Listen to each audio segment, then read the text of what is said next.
Dude, it's over, man. We are just a nation of bloodthirsty fascists, okay? Every suburb has Adolf Hitler. Like 9-month subscriber, okay? 9-month subscriber, just straight up Adolf Hitler when it comes to crime and punishment. No, I would want the death penalty. Sick.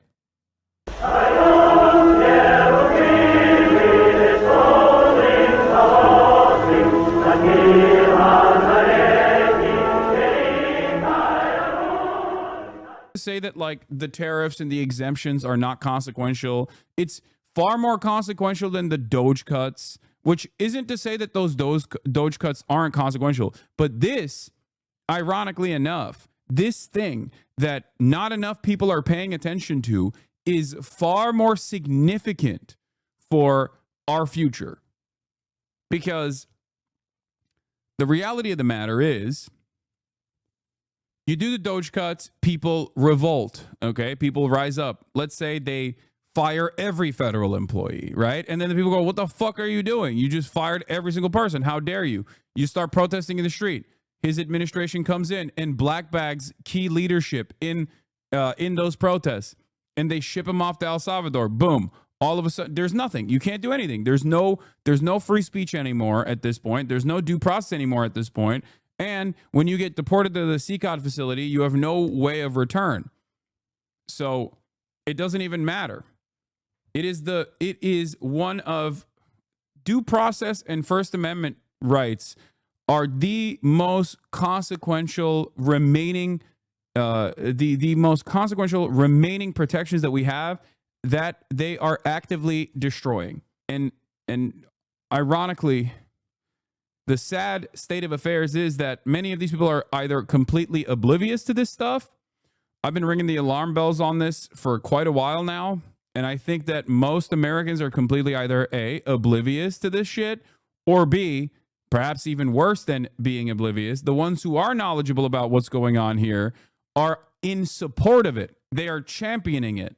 It's a truly terrifying predicament. If the Supreme Court said someone needed to be returned, that you would abide by that. You said that on Air Force One just a few days ago. And they said that it must be facilitated. Why don't you just say, isn't it wonderful that we're keeping criminals out of our country? Why can't you just say that? Why do you go over and over? And that's why nobody watches you anymore. You know, you have no credibility. Please go ahead. President Trump, thank you so much. How many illegal criminals are you planning? Yeah. You said that if SCOTUS says someone needed to be returned, you would abide by that. You said that on Air Force One just a few days ago. Why don't you say, isn't it wonderful we're keeping criminals out of the country? Like, that's his reaction to this. Is you are in violation of the Supreme Court orders. Here, we'll just watch the full thing. But basically, the question is, Mr. President, you are directly in violation of the Supreme Court orders. What do you have to say about this? And his response is, it's great. It's great that we're keeping terrorists out of this country. By the way, for the record, there is no evidence whatsoever. There's only evidence to the contrary, okay, of this wrongly deported U.S. man, this Maryland resident, Kilmar Abrego Garcia. There is no evidence whatsoever that he's in MS-13. There's only evidence to suggest that he is directly in the crosshairs of MS-13. And yet, and this is something that the federal government has also personally acknowledged. And yet they still, on the one hand, say he's MS-13, and then also on the other hand, say there's no way we can bring him back. With you because you want to stop crime, and so do we. And it's very, very effective. And I want to just say hello to the people of El Salvador and say they have one hell of a president. Okay, and I mean that, and I know him well. I know him as a very young man, Marco, even younger than you. You know, he started pretty young. He'll always be younger. Young at heart. But I want to thank you for the great job you're doing. I appreciate it very much. Thank you. Well, it's an honor to be here in the Oval Office with the President and leader of the free world. We're very happy, and we're very eager to help. We know that you have a crime problem, a terrorism problem that you need help with. And we're a small country, but if we can help, we will do it. And we actually turned murder capital of the world. That was the journalists call it, right? Murder capital of the world into the safest country in the Western Hemisphere. And, you know, sometimes they say that we imprison thousands. I like to say that we actually liberated millions. So, you know, like, It's very good. Who gave him that line? Do you think I can use that? Yes. and in fact, Mr. President, you have 350 million people to liberate. Yeah. But to liberate 350 million people, you have to imprison some. You know, that's the way it works, right? You cannot just, you know, free the criminals and think crime's going to go down magically. You have to imprison them so you can liberate 350 million Americans that are asking for the end of crime and the end of terrorism. And it can be done. I mean, you're doing it already. And I'm sure that people have seen the change. Why is he sucking Trump / America's boot? What do you mean? This is the dream for him. Everybody knows that if you want to have a permanent dictatorship till the end of time, you, especially in a Latin American country, you have to be America's dog. That's how you get all the benefits. You get money, you get political support. That's it. This is all. These are all of his wishes being realized in broad daylight in real time.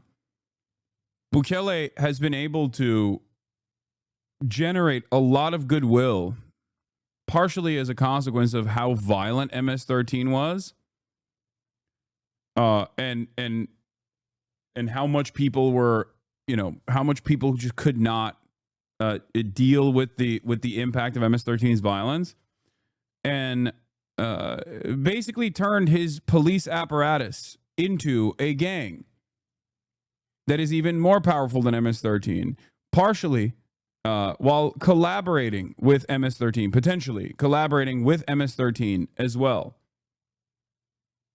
This is the suspicion that people have. In the streets, a long way to go because you're just initiating your second term, but it's clear that, you know, with the numbers. What is this? Oh my God, you guys shit on Bukele way too much. Yeah, he's authoritarian, but you guys don't shit on Xi Jinping like this. Brother, what the fuck are you talking about? What kind of industrial policy has Nayib Bukele implemented in El Salvador? Like, what do you mean? He's just like a straightforward right-wing dipshit fascist. Like, that's it. His claim to fame here is basically building slave labor prisons and holding people unjustifiably in said slave labor prisons, like no due process whatsoever. Virtually every single humanitarian organization has been writing extensively about the CICOT facility and how horrifying it is. I think the horrifying aspect of CICOT in and of itself is obvious to everyone, right? You either get put into the slammer where you have no daylight, you don't see any light whatsoever, you're in pitch black darkness, isolated from everybody else, or when you're not, when you're in general population, you're under constant surveillance and constant light where you can't even sleep. Okay, sleep deprivation is the norm in these facilities. But outside of that, you have very little opportunity to speak with the outside world, very little opportunity to speak with your lawyers, and no way to combat an unjustifiable imprisonment. You don't have to sympathize with MS-13 in this process. You have to recognize that, one, these are torture facilities, okay? And two, more importantly than the fact that these are torture facilities, the people that are being put into these torture facilities, it's because Hasan can't relate. He never went when crime was rampant. Oh, yeah. He got rid of crime. I don't know. You think you understand how bad it was? Chatters, please, for the love of Christ and all things holy, listen to my words, okay? I'm explaining why people still believe in Bukele And I'm also telling you how fucking stupid it is to make the assumption that crime is gone now. It's done in El Salvador. It doesn't exist. When you got the government doing the fucking crime. What will it take for one of your fucking family members to get black bagged and falsely considered to be MS-13 for you to go, okay, maybe this wasn't the best idea? He imprisoned 2% of the fucking population, dude. What are we talking about? There's already plenty of evidence to show that his police force goes in. Yeah, that's why I said my family's from El Salvador. Yes, dumb fuck. That's why I said, what will it take when one of your family members gets fucking black bagged and sent to CCOT and you know that they're not a part of MS-13? Well, is that when you will comprehend what is happening? I'm not saying the situation was better in the past. I'm not saying that at all. I'm simply stating that the heavy-handed nature of these apprehensions and the lack of due process and the torturous conditions within the facilities implies that the criminal leadership has exchanged hands. It went from MS-13 to fucking Nayib Bukele. Salvadoran that studies violence here. First of all, double fuck Bukele forever and always. And I doubt Kilmar is dead, despite what TikTok believes. And if he is, then it was the state that killed him. People overlooked that in CCOT, rival gangs are incarcerated next to each other. And there has not, to my knowledge, been an issue with that. Instead, the state has been responsible for killing and torturing people. Yeah. There's also suspicion that Bukele himself, in a deal not dissimilar to like previous deals that Mexican leadership have done with the cartels, most likely also cut a separate side deal with MS-13 as well, which is part of the reason why he wanted the American MS-13 leadership that was apprehended to be sent expeditiously to El Salvador before they were able to make public statements about the collaborative nature of MS-13 and Nayib Bukele. I feel like gang unity might arise because of such horrific treatment. I mean, there's not really much you can do. It's a concentration camp. Yeah. This is the size of El Salvador overlaid over Dallas, Texas. Why would we send anyone there besides nefarious reasons? Is Guantanamo, without having to talk to Cuba, it's ideal for Trump? Exactly. You think we don't have facilities to deal with this shit? Of course we do.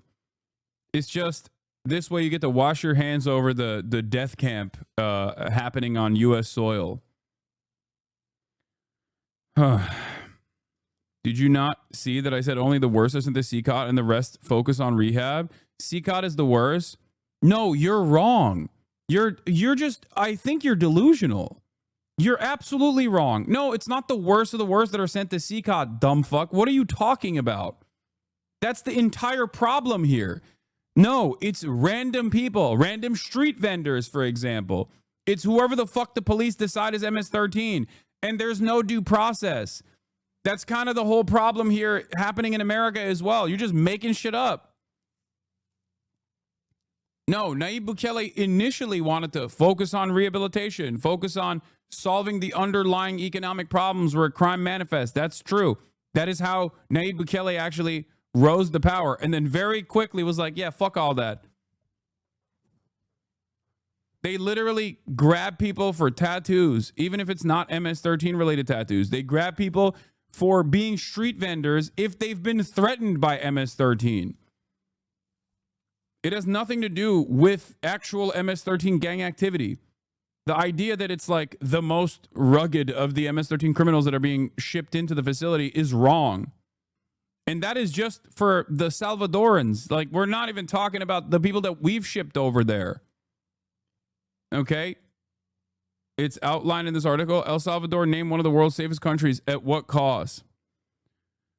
El Salvador's President Nayib Bukele declared an initial month-long state of emergency in March 2022 due to heightened gang violence and a wave of murders, according to the Human Rights United Nations High Commissioner for Human Rights.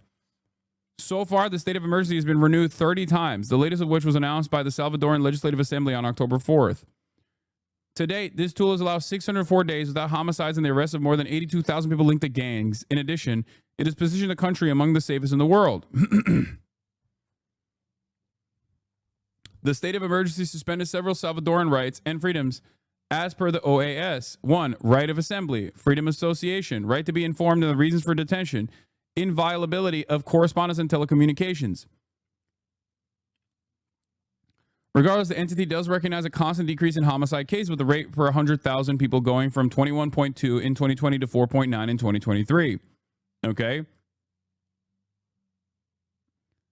The alleged human rights violations. El Salvador has been called out for massive human rights violations, including thousands of arbitrary detentions and violations of due process, as well as torture and ill treatment, according to Amnesty International. In a report published on December 2023, the organization detailed a rise in systematic detentions, forced disappearances, and instances of torture since the introduction of the state of emergency. There's also suspicion that he most likely did a secret deal with MS-13. The other suspicion also is that the government is not correctly clocking the murders as well. They're just not reporting the murders potentially and the disappearances to artificially lower the fucking murder rate as well. And it's been successful in terms of propaganda. It's been successful. The remaining Salvadoran population that isn't imprisoned love it. They love him and they love this. That's how terrifying the MS-13 crime situation was to begin with. Okay? So you're just going to speculate? No, there is plenty of evidence as to why there is a secret side deal that he... Washington Post covered it as well. Bukele agreed to accept hundreds of suspected gang members living in the United States. In return, he wanted the U.S. to send him less than a dozen MS-13 gang members in U.S. custody. Why was he so intent on getting the MS-13 guys? Washington Post reports.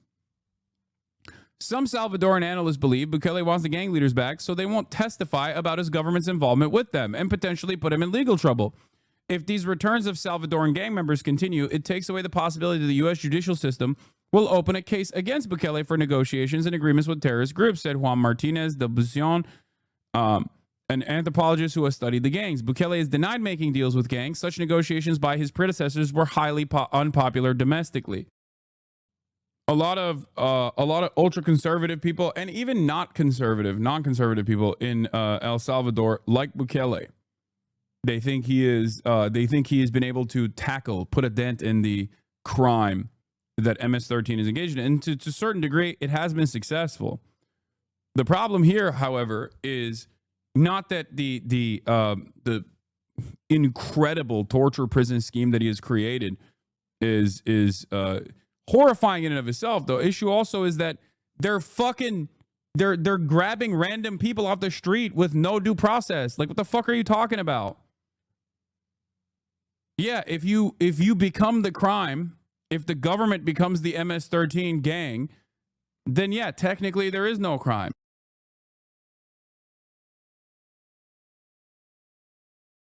Because it's a fucking police state. Operational autonomy. Just curious, what kind of deal would he make with MS-13? What does MS-13 get? Yeah, this is similar to what narco politics looks like in Mexico as well, as the chatter correctly points out. Operational autonomy and legal immunity in some cases, as long as they stay within government boundaries. Don't fuck up the bag too much.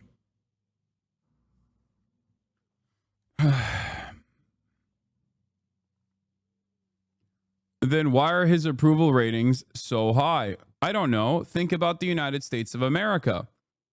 The United States of America is an even better analog to this, because the rates of crime, specifically violent crime, are nowhere near as high as El Salvador.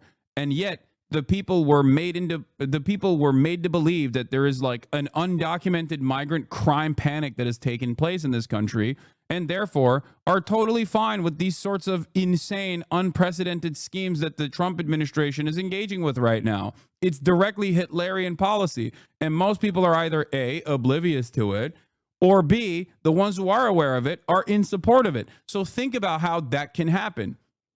Try to analyze how that can happen in a country where there isn't the same level of fucking crime. And then think about what it would look like, how bloodthirsty normal Americans would be like if there was that level of crime as well.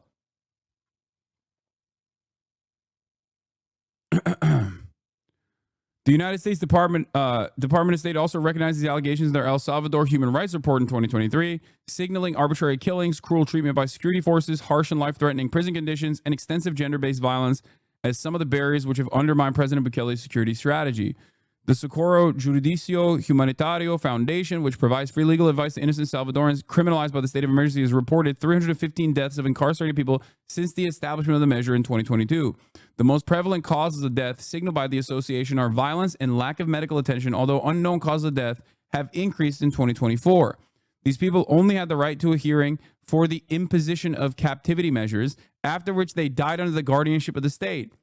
Amnesty International also explained that the widespread pattern of arbitrary arrest targets people from marginalized communities, especially, which already suffer from crime and extreme poverty.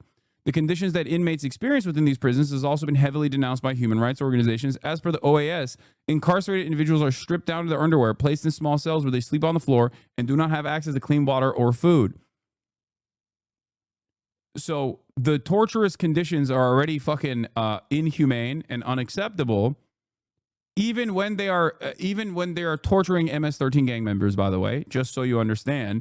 But the major problem here on top of that is that it's not all MS-13 gang members. It's not all rugged criminals. It's just what the state has decided is a fucking rugged criminal. Yeah, Salvadoran here who's been and is going again this year. Reason for Bukele's high popularity is because living conditions have improved. It's just that simple. So they see the improvement and think, well, it's working, and either don't care or see it as necessary. They've fallen for the propaganda. And for the record, we're talking about what's going on in El Salvador, but what's happening in El Salvador is no longer just about El Salvador, because we're sending Americans to this torture facility. Okay? And the reasons as to why we're doing that, as to why we're sending Americans or, legal permanent residents and potentially Americans down the line to this torture slave camp without due process, with no mechanisms to bring back these people, even if the Supreme Court demands that they bring back these people, is because we want to have an unaccountable torture slave labor colony that is not on U.S. soil, where we can just ship enemies of the state to. And considering that the Trump administration is entertaining the notion of even drawing fucking penises on a Tesla as an act of terror, that can mean anyone and everyone. It's very weird that a lot of people refuse to recognize how this will fuck them down the line. It is shocking. The border, we need even in Democrat-run cities, they get help from the work you're doing. So I'm really happy to be here, honored, and eager to help. Well, we had a terrible thing happen. We had an administration that allowed people to come in freely into our country from not only South America, but from... Tip, don't blow up a car. Yeah, okay, man. Blowing up a car, by the way, is a crime. It's just totally separate from a crime that can get you as an American citizen to be black bagged and shipped without due process to a fucking slave camp where you might die. Okay? What are you talking about? What are we doing? What is this attitude? Just fucking kill everyone then, That's this is the logical conclusion that so many dumb mouth-breathing fascists come to, where it's just oh, you did a crime? Fucking die. I'm gonna kill you. That's what you're saying. No reason. I've just decided you've done a crime and therefore I'm going to kill you. I'm going to shoot you dead. And it's awesome that they're doing that. You have no imagination on how this could one day harm you, okay? All over the world, many from the Congo in Africa, Asia, all over the world, Europe, rough parts of Europe. And they came from prisons, and they came from mental institutions, and they came from gangs, and the gangs of Venezuela and other places. I don't do crime. And dog, normal daily activities that you engage in today could be considered a crime tomorrow. How is this difficult to understand? You are a fucking idiot. Also, it doesn't matter if you do a crime. If there's no due process, someone can just say you are doing a crime and black bag you anyway. That's the whole point of eroding due process. If there's no free speech, for example, and no due process, for example, these are two things that the Trump administration is eroding at this moment. Someone could just decide that they don't like the thought crime that you engaged in and black bag you. The only thing holding this entire structure together for you in your mind is the fantasy that it will never happen to you or a loved one. You don't actually need to do something. If there's no due process, someone could just claim that you did something and it's enough for you to get fucking sent to the slave labor camp. Hundreds of thousands and even millions of them came.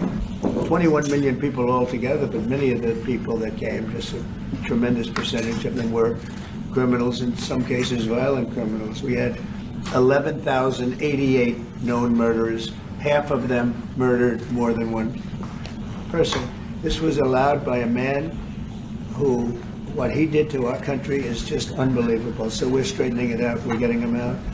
But what they did and what that party did to our country, open borders, anybody could come in. As soon as I heard that, I said, every prison's going to be emptied out into our country. That's what happened. And we're straightening it out. And we just had numbers. We had the highest recruiting numbers in the history of our country going into police departments. And a year ago, we had the lowest numbers. You couldn't hire a biggest police. change. Yeah. Nobody's From ever the seen. lowest to the highest. And the military said, now, okay. Marines, the Army. Okay, do you understand the point, though? Do you understand how this is dangerous for everyone, including yourself? No matter how dumb you are, even the dumbest person, I think, can be convinced that they are also under threat. Air Force, Coast Guard. Every slot is, I mean, we have the best numbers we've ever had. And we've never had anything like it. We had records on at every single level. We're having a hard time with policemen because we weren't protecting our police. Yeah. And we cherish our police. The police are great, and the firemen and everybody else. But great enthusiasm, and on trade and other things, we're doing great. We're taking in billions and billions of dollars. We were losing $2 billion a day. There's no company big like this. But this is the biggest deal ever made. Now we're making $3 billion a day. We're a great country, but we had stupid people running this country. And I can say it. But what they've done to us at the border should never and can never be forgotten. It's a sin, what they did. And you are helping us out. And we appreciate it. Thanks. Actually, what you're doing with the border is remarkable. It has dropped, what, 95%? It's incredible. As of this morning, 99%, 99.1% to be exact. Why are those numbers not in the media? Well, they get out with the fake news, you know, like CNN over here doesn't want to put them out because they don't like putting out good numbers. They only like putting out, because I think they hate our country, actually. Yeah, this is very, But it's a shame. You're right. Isn't that a great question? Why doesn't the media? Why don't they put out numbers? Christy, could you maybe say a couple of words about the border? How we're doing? You know, it's just been absolutely phenomenal what a great leader can do. Clear direction. Our laws matter. We should only have people in our country that love us, and the Border Patrol and our ICE officers and law enforcement officers have done fantastic work. So we're proud of them. Now we just need to get the criminals and murderers and rapists and dangerous gang members and terrorist organizations out of our country. So, Mr. President Bukele, we thank you very much for your partnership. It has been wonderful for us to be able to have somewhere to send the worst of the worst and someone to partner with. This entire conversation is happening on the heels of a person who demonstrably is not the worst of the worst, that the American federal government has actively admitted was not the worst of the worst. The El Salvador president refusing to order the return of the wrongly deported U.S. man, Kilmar Abrego Garcia, okay, despite a unanimous Supreme Court decision, 9-0 Supreme Court decision, in direct violation of the Supreme Court's orders, that the Trump administration is utilizing the language surrounding the Supreme Court's unanimous decision to their advantage, while also simultaneously saying that they have no interest in facilitating this anyway. The president of El Salvador said in a meeting with Donald Trump at the White House on Monday that he would not order the return of a Maryland man who was deported in error to a Salvadoran mega prison. The question is preposterous, Nayib Bukele said in the Oval Office on Monday, where he was welcomed by Trump and spoke with the president and members of his cabinet. How can I smuggle a terrorist into the United States? I'm not going to do it. This person is not a terrorist. This person is not even in MS-13. This person is in the crosshairs of MS-13. The American judiciary, the American justice system found that this person was not only not MS-13, but also simultaneously under threat from MS-13 if he were ever to be sent back to El Salvador. Okay? The government said, we cannot deport this person because you don't usually deport someone to another country in any case. But even if there was a situation where this person committed an act so vicious that they were deportable, they cannot be deported to El Salvador. Okay? He was in the process of going through his asylum application when he was black bagged and shipped away. Not only did all this happen, the federal government also admitted that it was wrong. They engaged in an administrative error and falsely deported this person to El Salvador. I don't have the power to return him to the United States, and said he would not release the man into El Salvador either. I'm not very fond of releasing terrorists into the country. The comments came a day after the Trump administration claimed that it's not legally obligated to secure the return of Abrego Garcia, despite the U.S. Supreme Court ruling that the administration should facilitate bringing him back. Lawyers for the Justice Department argued in court filings on Sunday that asking El Salvador to return Abrego Garcia from a notorious mega prison should be considered foreign relations and was therefore outside of the scope of the courts. How is the ruling enforceable? No ruling is technically enforceable. The judiciary has the power to persuade. That's it. Nothing else. The judiciary, the Supreme Court does not have any mechanism of enforcement beyond what it says goes. If the federal government refuses to follow through on the Supreme Court's decision, you create a constitutional crisis. That means the entirety of the judiciary is done. It's over. There's no power anymore. Yeah, the judiciary requires a buy-in from the executive and society at large. They have no enforcement mechanism. This is a true constitutional crisis in every sense of the term. Yes.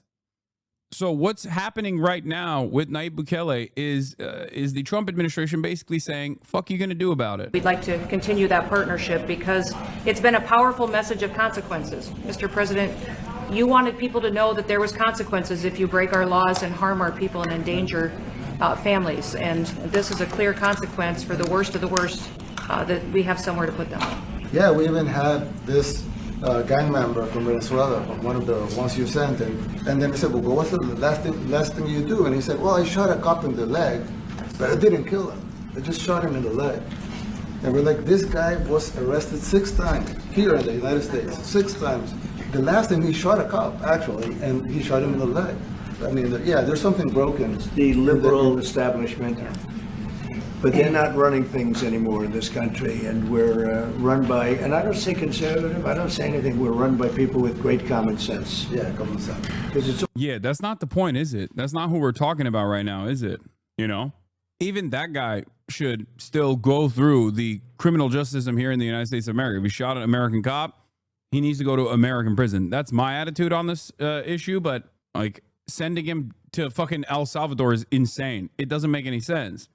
Having said that, however, the overwhelming majority of people that we've sent down to the CCOT facility so far are not even convicted of any sort of wrongdoing. They're not even accused of any sort of wrongdoing. The overwhelming majority have no criminal record whatsoever. They've been grabbed off the streets for erroneous claims with this like incredibly stupid, arbitrary point system that they've designed to be like, oh, you got a tattoo and you're brown? It's over. You're going to fucking CCOT. It's not even about deporting them at this point back to their nation of origin.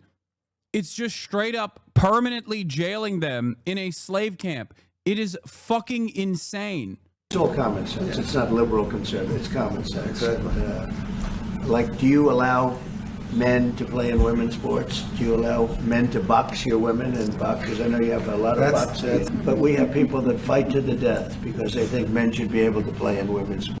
Why should he get fed in American prisoners with taxpayer money? They're not even citizens. Oh my God, brother. Oh my God. Oh my God.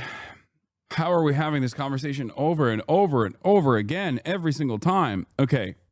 The American criminal justice system has a higher standard until Donald Trump. Had a higher standard Okay?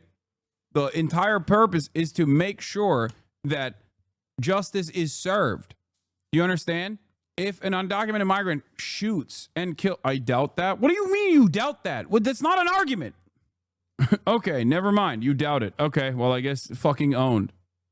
If you or one of your loved ones was wronged by an undocumented migrant or a documented migrant or a U.S. citizen, you want the American courts to at the very least go through the process and punish these people, convict them, and charge them of the crimes and the wrongdoing that they engaged in. It's so fucking stupid. I hate that because Americans are so vindictive and so insane when it comes to crime and punishment that they straight up, no, I would want the death penalty. Dude, it's over, man. We are just a nation of bloodthirsty fascists, okay? Every fucking suburb has Adolf Hitler. Like 9-month subscriber, okay? 9-month subscriber, just straight up Adolf Hitler when it comes to crime and punishment. No, I would want the death penalty. Sick. When I hear stuff like this, I do think, not the worst. Not the worst that we have Donald Trump. We kind of do fucking deserve it. Why should legacy Americans care? That's what they want, no? Wait, what? Don't forget, USA is scaring the immigrant working force. How about we stole the most brilliant peoples from the vassal states? What? What are you fucking saying? Did you get hit in the head over the course of the past 3 days? Legacy Americans? Are you LARPing as a Tucker Carlson fan? Like, what the fuck's happening here? Oh, God damn it. Sports, and some of those sports, it wouldn't matter much, but it still matters. But some of them are very dangerous for women. They have weightlifting records, right? Yeah. A woman gets up and swings. She's incredible.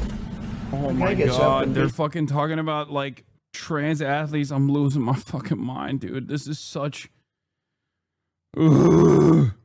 This is what we deserve. This is what we deserve. We deserve the divine punishment that Donald Trump is dishing out to all Americans. We really do deserve it. We're so fucking stupid. We're such dumb hogs, dude. We're fucking championing this. We're like, this is great. This is awesome. Look at our brilliant president doing what's right, combating the real issues, trans athletes.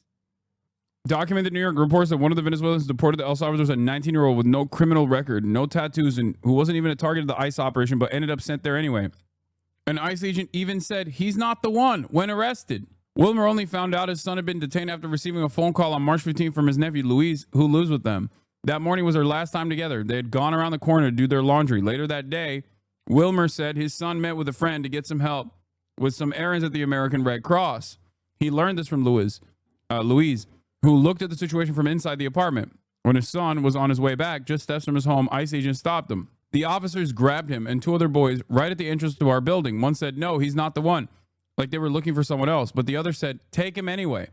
That moment marked the beginning of Wilmer's search for answers. Answers he's still waiting for. This is 19-year-old Merville Gutierrez, who was grabbed off the street in New York City days before he was sent to El Salvador. His family insists he has no connection to Tren de Aragua. He doesn't even have any tattoos. 19-year-old, take him anyway. This is Gestapo shit. This is stuff that we learned about in history books. Many of you in this community learned those lessons and are terrified. But some, I think, learned those lessons were like, why don't we do that here? It would be awesome to do that here. And that's why they're championing the doing of that here.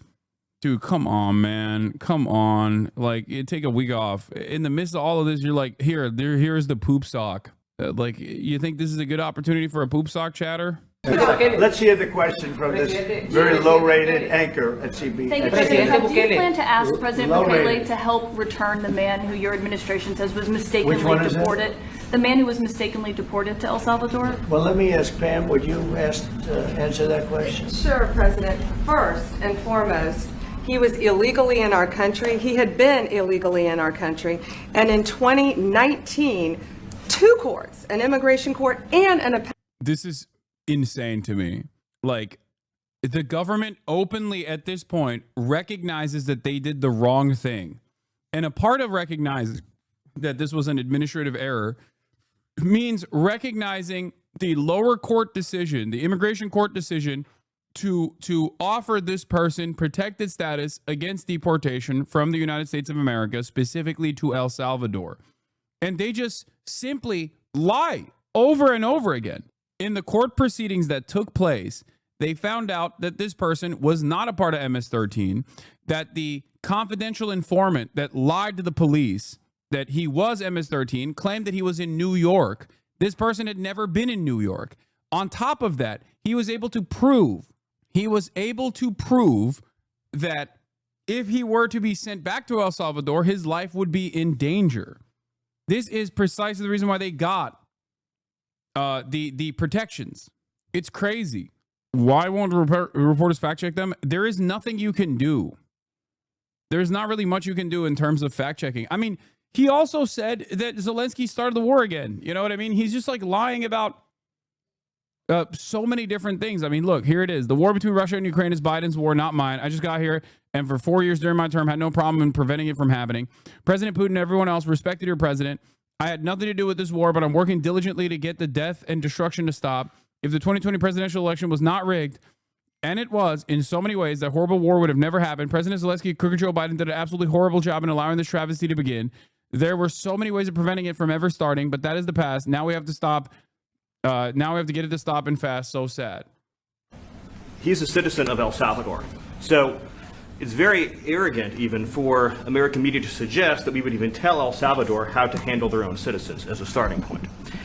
As 2 immigration courts found that he was a member of MS-13. When President Trump declared MS-13 to be a foreign terrorist organization, that meant that he was no longer eligible under federal law, which I'm sure you know, you're very familiar with the INA, that he was no longer eligible for any form of immigration relief in the United States. That's not true. Every part of what he stated here is wrong. And I know Charlie Kirk posted this as like, oh, he really popped off on this one. He just fucking, I guess that it's cool. You can just lie about all this shit. As a starting point. As 2 immigration courts found that he was a member of MS-13. That's not true. First of all, that is straight up not true. When President Trump declared MS-13 to be a foreign terrorist organization, that meant that he was no longer eligible under federal law, which I'm sure you know, you're very familiar with the INA, that he was no longer eligible for any form of immigration relief in the United States. So he had a deportation order that was valid, which meant that under our law, he's not even allowed to be present in the United States and had to be returned because of the foreign terrorist designation.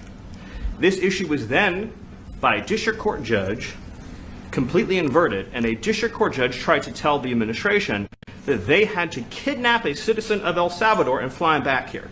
That issue... Oh, that's kidnapping. That's actually the kidnapping. It's not what we did. What we did was a legal enforcement that we recognized wasn't legal now, but returning that person would be the real kidnapping. Okay, kidnap him and return him then. Who are they talking about? Is this guy's name public? Yes. His name is Kilmar Abrego Garcia. His name is Kilmar Abrego Garcia. He's a Maryland resident with a wife and a child. He was a member of a union. It's so insane that they're acting like this is the sovereignty of El Salvador issue. Here's Ed Whelan's statement on the matter. Outrageous misinterpretation of the Supreme Court ruling. The unanimous court ruled that the district court order properly requires the government to facilitate Abrego Garcia's release from custody in El Salvador and to ensure that his case is handled as it would have been had he not been improperly sent to El Salvador. Yes, the court also stated that the intended scope of the term effectuate in the district court's order is, however, unclear and may exceed the district court's authority. And it told the district court to clarify its directive with due regard for the deference owed to the executive branch in the conduct of foreign affairs. But 1, due regard doesn't mean that the district court couldn't have any teeth to effectuate. And 2, in any event, the district court dropped effectuate from its revised order, so this is all irrelevant. Duty to facilitate continues. As I've said, the Trump administration will probably be able to get away with its bad faith defiance of the court on this matter, but it's appalling that it thinks that anyone is stupid enough to believe that it is actually complying with the court's ruling. Or rather, reversing the court's actual ruling by saying, no, the Supreme Court actually is on our side. The unanimous decision is there to defend our our immigration enforcement action. It's not. It's the exact opposite. If it was in defense of your immigration enforcement action, you wouldn't be playing legalese semantics with the decision. You would just say the decision is clear as day. The Supreme Court thinks what we did was totally permissible. Instead, you have to hyper focus on what facilitate versus effectuate means. Facilitation doesn't mean that this is an enforceable action, for example. Like that's the entire point of contention here. If the unanimous Supreme Court decision was stating that the federal government has the power to do this, they would not have said the federal government has to facilitate a return of the Maryland resident immediately. What do they gain by keeping him there? A million different reasons. One, they stand firm and test out the boundaries of the Supreme Court. Two, they basically violate Supreme Court orders without triggering a constitutional crisis, which gives them more opportunity to do this down the line. Three, if he were to be returned, he talks about the horrifying nature of the prisons. You got, 60 Minutes doing you set a precedent. You set a scary precedent for the Trump administration that like some of the people that they are interested in unjustifiably sending over to the slave colony can be returned to U.S. soil. And on top of that, they talk about the horrifying conditions there and the horrifying mistreatment that they experience as a Maryland resident.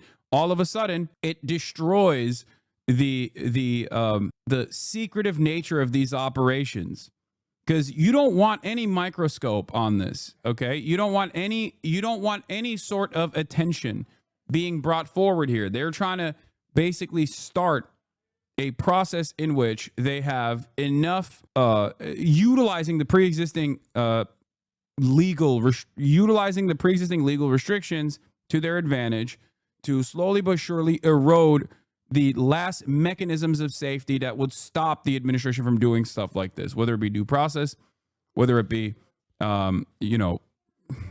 violating court orders. So if they were to actually return this person and he comes back, it's horrible propaganda against the administration. It ruins everything that they're trying to do. It makes them look weak. It sets a precedent that they have to abide by court. They have to abide by the authority of the courts. Why did they even admit they made a mistake? Also, was he really the only one? No, of course not. He's not the only person that was sent there under false pretense. He's the only one that a immigration attorney of the state accidentally admitted to the administrative error on. That attorney has also literally been fired, I think. I think they fired him, right? Like Pam Bondi literally said, "You're done. You're out." Why did you ever admit to this? That's the problem.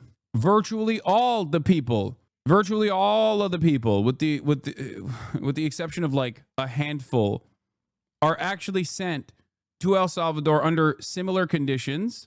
This one is the most egregious because there was a directive from the court to not send him to El Salvador.